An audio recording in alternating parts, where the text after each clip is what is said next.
March 3rd, 1943. North Atlantic, midnight pressing down like iron. The convoy was a slow animal, breathing in fog. 50 freighters and tankers in 4 columns. Deck lamps masked to slits, bow waves whispering as if they were guilty of something. Out on the port beam, one of the destroyer escorts rode the swells with its bow cutting a white V that only existed for a heartbeat before the ocean erased it. Inside the metal walls, the air tasted of coffee, sweat, and hot varnish. The men in the Combat Information Center spoke a vocabulary that sounded like someone had boiled down fear and turned it into brevity. Bearing, range, murk, angels of ice on the rigging, unknown contacts. In a corner where the light never quite reached, a young technician adjusted a knob with 2 fingers and tried to make a stubborn machine admit what it knew. He had been told not to transmit on that line while the set was sweeping. He did it anyway because the night felt wrong. And sometimes when the rules were written in a place with windows, the ocean wrote amendments. Radioman. 3rd class. Eli Mercer liked problems he could touch. He liked the feel of cokes in his palm and the way a good solder joint cooled smooth and shiny when you got it right. He had learned early that the ocean didn't care about any man's opinion of fairness. So if he could make the ship's invisible senses sharper by cheating a little, he did. In the Atlantic winter, the old long-wave sets behaved like stubborn animals. The new microwave radars, wondrous in their precision when the sea behaved, could be made stupid by ice on the antenna, or a tower's guy wire humming in a gale. The destroyer's bridge had its own conversations. Down here, Eli held with the CIC the same way a heartbeat holds with a pair of lungs. That night, the sweep showed nothing but a green eyelid opening and closing on the scope, a metronome that soothed no one. They had been seeing things in the fog for hours. A shadow where there shouldn't be, a wake that ran at a bad angle between columns, a gull that kept the same station too long. The convoy commodore had signaled twice, polite and edged. Hold station, maintain zigzag plan, keep your lane. Somewhere out there in the mist, the men everyone called them, never U-boats, never men with names, just them, were arranging mathematics with torpedoes. Eli had the SG radar humming at 10 centimeters, the sweep crisp when it could see, stuttering when the sea slapped ice across the array. Beside it, the older air search set painted a sky empty of everything but weather, which meant nothing. The sound room reported things nobody could put their hands on. A screw beat, then nothing. A distant hammering that could be sonar or could be the ocean telling jokes. He should have left the improvised loop alone. He had built it 2 voyages ago by stealing an hour in a port where the dock smell had nearly hidden the stink of fear baked into every plank. The loop let him inject a test pulse into the receiver chain without shutting down the transmitter. It was meant to be small and local, a whisper inside a machine. Tonight, he added a second length of cokes, the way a man adds a card to a house he knows is already too tall. He wanted to bleed a little energy out, send it up the mast, watch the world's noise answer with a pattern he could pass. Beside his elbow, a junior operator stared at the sweep and licked his lip every 3rd rotation, a small habit that had gotten larger in the last hour. Eli said, "Hold your track," and made the mistake he would be telling people about for years, the one that made the title in his mind before anyone else gave the story a name. He threw the wrong rotary to transmit. The effect inside the room was immediate and embarrassing. The scope washed with snow. The sweeping arm still did its circular whisper, but the phosphor bloomed bright and useless. White noise scribbled on green paper. The junior operator spat a curse and yanked his headphones down to his neck, as if the noise were in his ears and not in the set. On the bridge, a voice broke through the CIC's talkback with the cold of someone who had too many jobs to do and no appetite for novelty. "CIC, we've lost your surface picture." Eli killed the switch so fast his thumb skinned on the knurling. The snow vanished. The sweep returned as if it had never been interrupted, showing nothing. A perfect picture of emptiness. "Just a test," Eli said, too loud.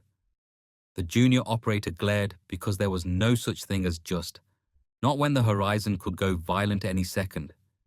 Eli's neck prickled with the knowledge that he had done a stupid thing. He was forming the apology he would carry upstairs when a different voice came into the room, one that belonged to a world outside the ship's steel.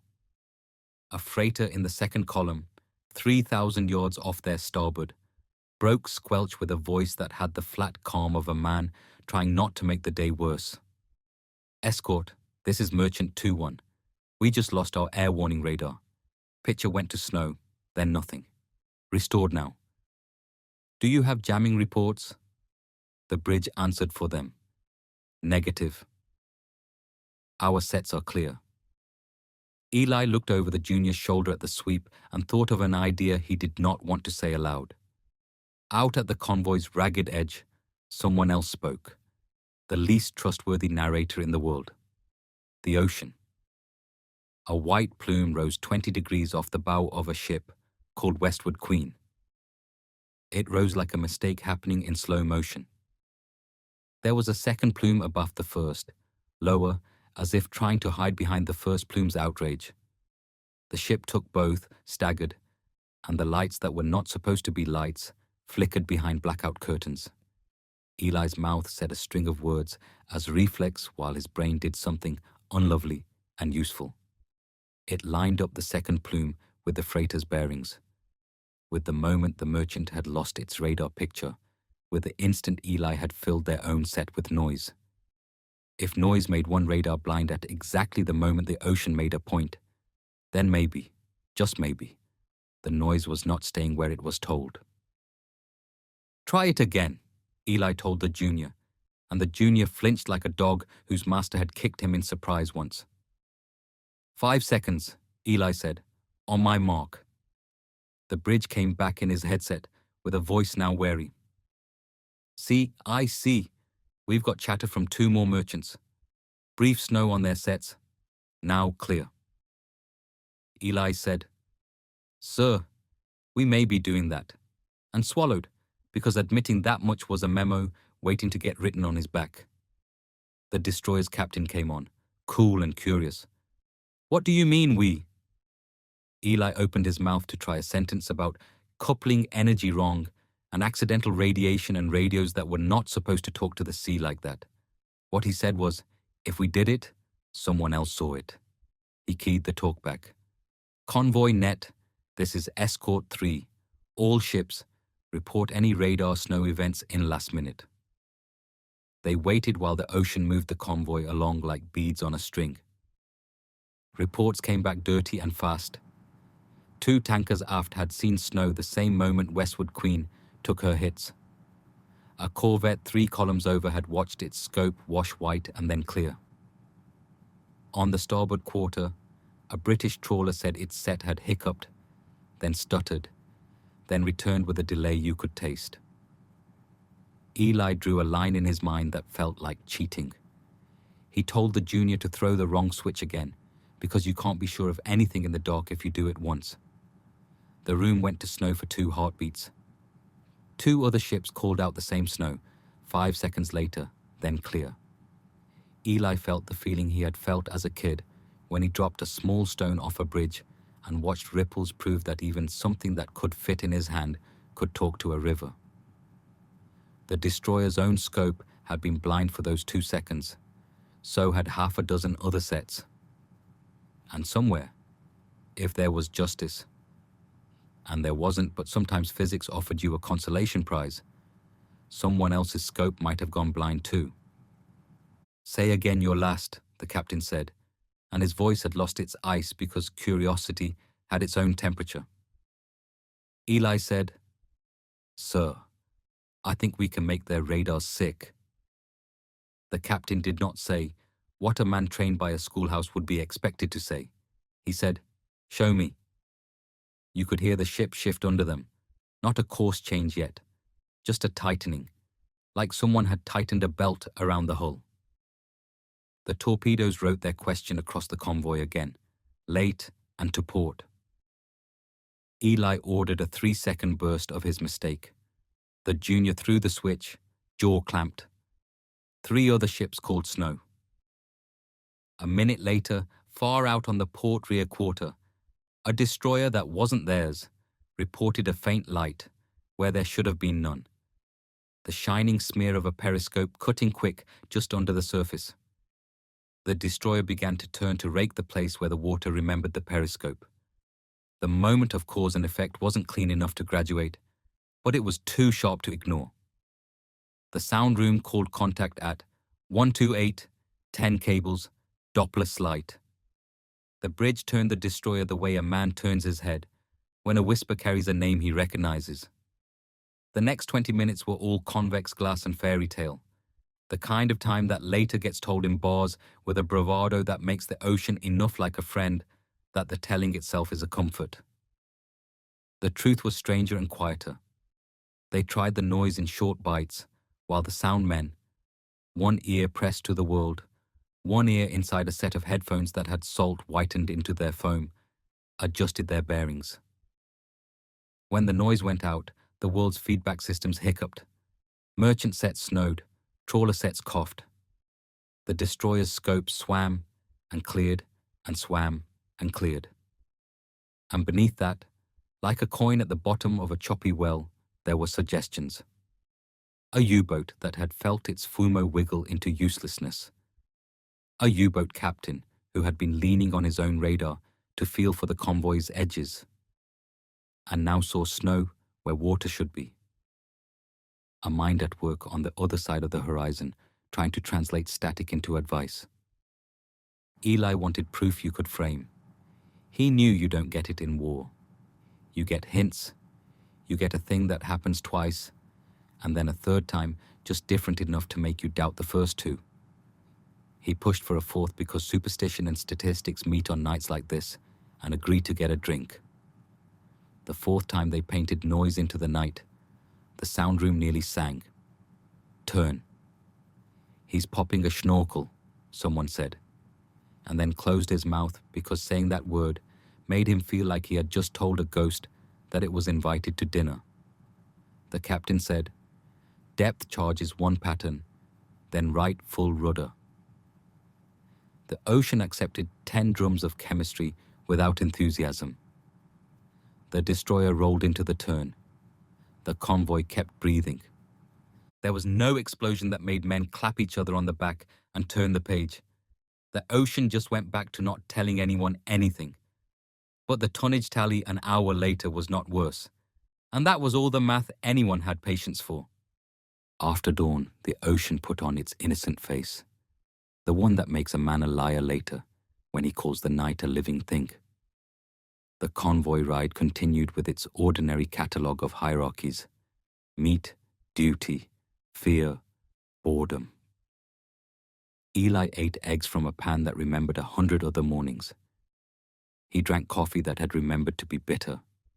He waited for the summons that always came, when a captain decided he needed a small thing explained in a way that could be written without using the word miracle. The captain listened to Eli's story in a stateroom that knew 100 disguises, because peacetime had taught it how to be a place where rich men complained about the ocean, and wartime had taught it how to be a place where young men spoke like engineers because only engineers could be believed. He didn't yell. He asked quiet questions that made Eli's answers sound less like a confession and more like the beginning of a paper. What frequency? Eli described it as best he could, with hands, because the actual numbers lived in his knuckles, not in the way school had taught him to hold math. How long? Why then? Why now, on this night?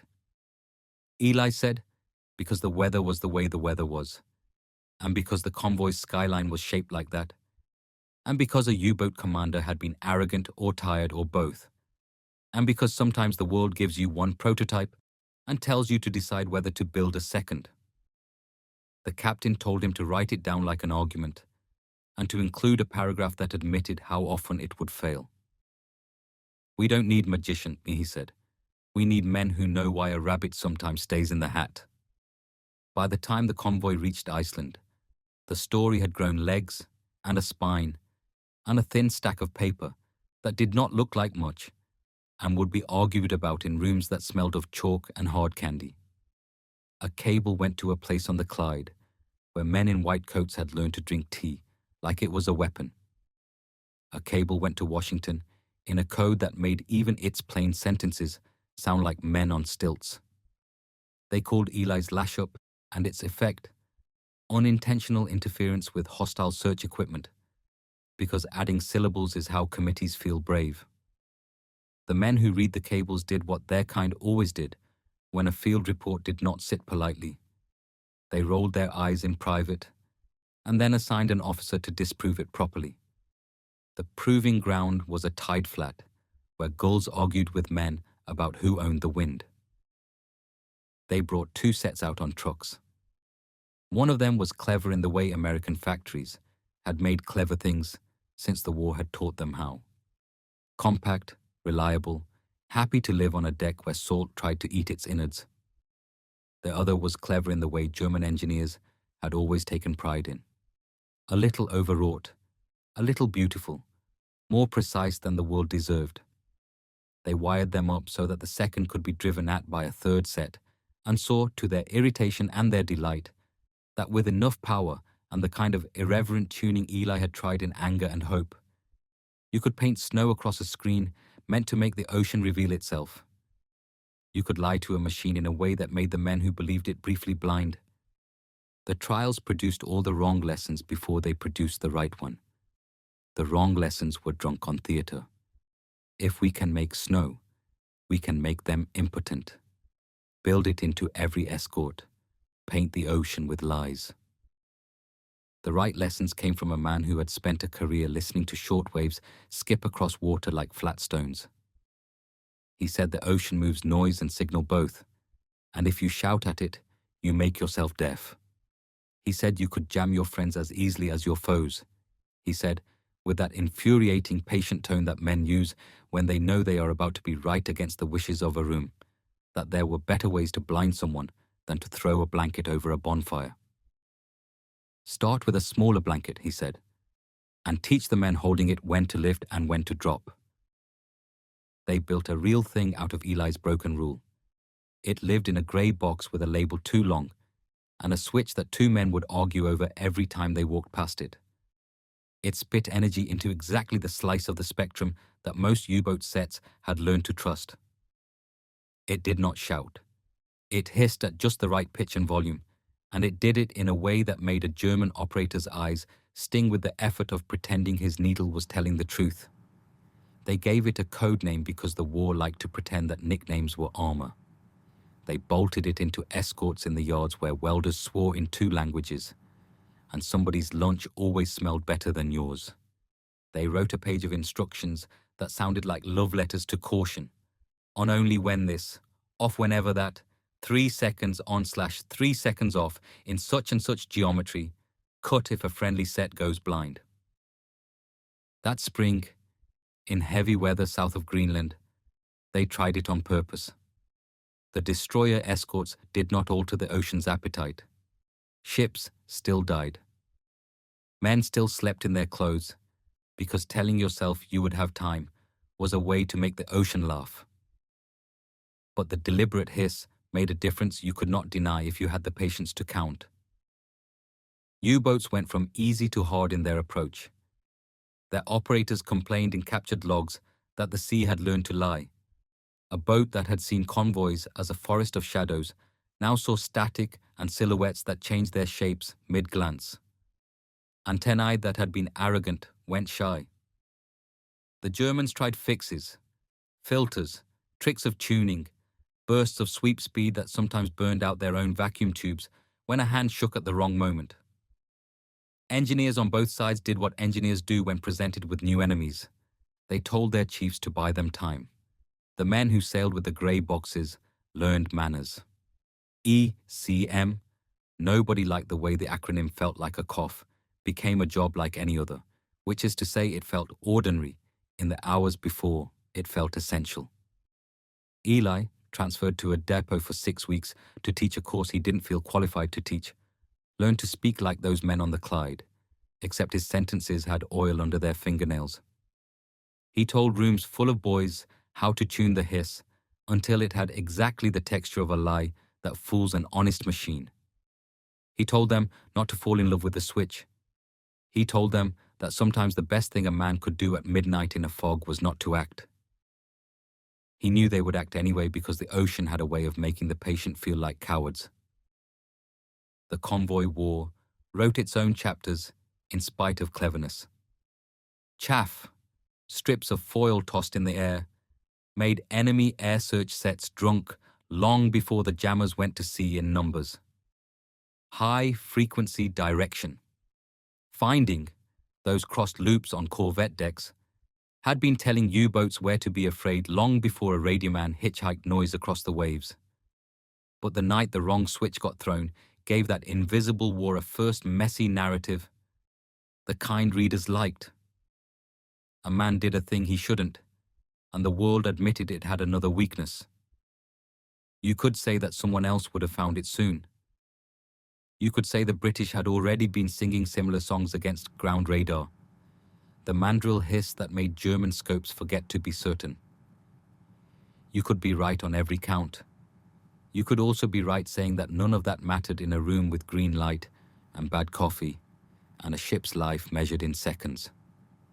What mattered was that one destroyer had seen snow and then watched the ocean hesitate. At sea, the jammers bred new habits. Escorts began to carry silent maps of who could see and who was blind at any given moment. A paper intelligence made from reports that smelled of wet wool and grudges. They learned to play with timing the way a boxer plays with step. Hiss before the U-boat thinks to look. Stop hissing when your friend needs to. Start again when the torpedoes would already be in the water, if the ocean had its way. Sometimes they flooded the night for 7 seconds at a time because 7 turned out to be just long enough to spoil a sweep, and not long enough to make the freighter's surface picture go to slush during a zig. You could find that number doodled in margins of notebooks, sometimes a 7, sometimes a little tick mark, like a sailor carving days into the paint by his bunk. Numbers like that become superstition or doctrine depending on who wins. Every new trick makes a new grave. One night off the Grand Banks, in glassy calm that made every sound feel guilty, a destroyer's jammer stayed on, stuck relay, a dumb failure wrapped up in a smart box, and their own set stayed blind long enough for a U-boat to slide in and write its name in water with a pair of torpedoes. The destroyer lived. 2 freighters behind it did not. The Board of Inquiry did not care about poetry. It wrote, "Inspect relays after every weather event. Put the switch where a hand that is shaking cannot bump it twice. Put a light on the panel that means what it says." Eli sat in a corner and clenched his jaw until his head ached, while men who had never smelled the room at 2 a.m. rewrote the room's future on a yellow legal pad. He walked back to his ship after and put his palm on the box and said quiet things like a sinner bargaining without an altar. By late summer, the men who had once thought of the ocean as a place to tell the truth had learned to respect lying. Chaff bursts in air, hiss in the wire, decoy buoys that whispered like ships. By then, the U-boats had their own answers. Radar detectors that sniffed the air for hounds, their own small radars for peeking, their own decoys to confuse the hunters' sound ears. And still, the arithmetic groaned toward a conclusion that everyone on the Allied side had bet their lives on, that the convoy machine, fed by factories that never slept and commanded by men who treated novelty like a duty, would outrun the wolves. The jamming was never the whole piece. It was a hand on the scale, a breath on a die, a habit that made midnight a little fairer. When they told Eli to go ashore for a 2-week leave, he didn't go home because home was a place that would ask him to pretend he had been on a long fishing trip. He went instead to a naval yard where the men smelted anxiety into welding rods. He watched as a grey box came off a truck and grew tentacles inside a hull. He showed a petty officer with hands like spanners how to route a cable so that it would not sing when the ship vibrated at 19 knots.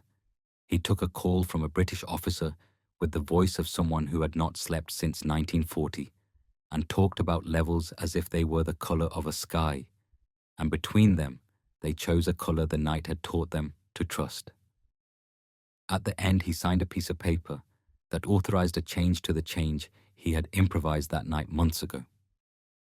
The paper had 3 signatures and the date and a number, and he knew that number would be footnoted in another number a year from now. The number of ships that arrived, the number that did not.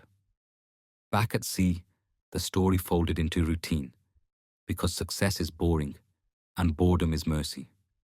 The convoy breathed in lousy weather, and now and then the hiss went out across the water like a cat's warning.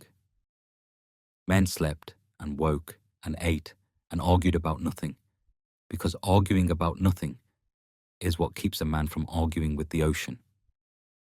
News came on the breeze in fragments. More U-boats sunk this month than last. Fewer merchantmen dying on nights like last night than on the ones before.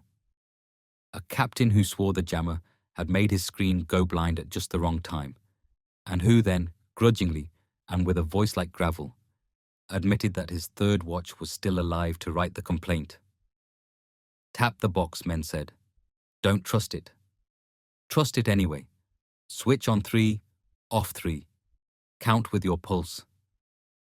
On an autumn night when the sky let the stars through, as if apologizing for the last fortnight, Eli walked the deck because his hands needed to find a rail, and his lungs needed something that wasn't warmed by tubes.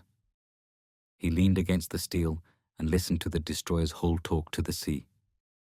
Beside him, a boatswain's mate who could have carried the ship home on his back if a map had asked him to said, "They say you're the reason we got the noise box."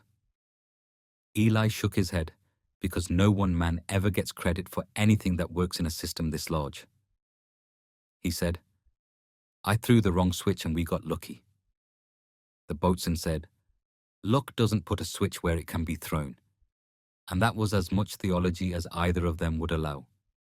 The war ended the way wars end, untidily in pieces, with rumors arriving before orders, with men who had grown used to the ocean's tyranny waking to find the sky no longer cared whether they breathed. The grey boxes stayed in ships for a while like talismans. Then they became training aids, because the next war would need them, without being able to say so. Eli's file acquired a line that read like a joke or a parable depending on who was reading. Instrumental in early shipborne countermeasures trials. He went home to a town that had lost 3 boys and a bakery, and the bakery's absence was harder to describe. He fixed radios in a shop that smelled better than the ocean and worse than fear. He built a loop to test a set on a quiet night, and laughed, then stopped because he did not want to scare his wife with a joke she could not know. On a wall in a museum built out of a dry dock, there is a scope painting of snow on green glass. The plaque explains it like a fable that has forgotten its teeth. It says that sometimes noise is the truth you need. It says that a man can aim at the wrong ship and hit a larger idea. It does not say that he broke a rule first or that he apologized to a machine. It does not say that the ocean agreed to be fooled for a minute and then went back to being an old liar. You can stand there and watch the sweep and listen to a recording of static that is not static, and if you shut your eyes you can hear a convoy breathing. You can hear a voice in a room say 3 seconds and the click of a switch, and the ocean asking a question it has asked since men first dared it. Are you sure? Eli grew old in a way that did not require a parade. Once, long after the war had become a shelf of books and a set of photographs that made his hands shake for reasons he didn't explain, a kid from a university came to ask him about the night. A story says he invented radar jamming. Eli shrugged, because no one invents a thing like that. Men discover what the world was doing while they weren't watching, and then pretend they meant to discover it. He told the kid the only parts that still felt hot to the touch. He told him what snow looked like when it mattered. He told him about the second plume behind the first, the way the westward Queen's wake went crooked like a sentence losing its grammar, and how the calls came in, polite and thin. "Snow, sir." Just for a second. He did not tell him everything, because some things belong to rooms with green light and the taste of coffee that has understood fear. If the story needs an ending, give it the only one war stories deserve. The Atlantic quieted. Ships went where ships want to go without asking permission from wolves. Men learned that the machines they built to sea could be taught to be blind, and that sometimes a wrong aim, even a foolish reflexive flick of a switch, can become a right habit if you have the humility to test it and the arrogance to deploy it. The hiss that began as a mistake became a sentence the ocean had to hear.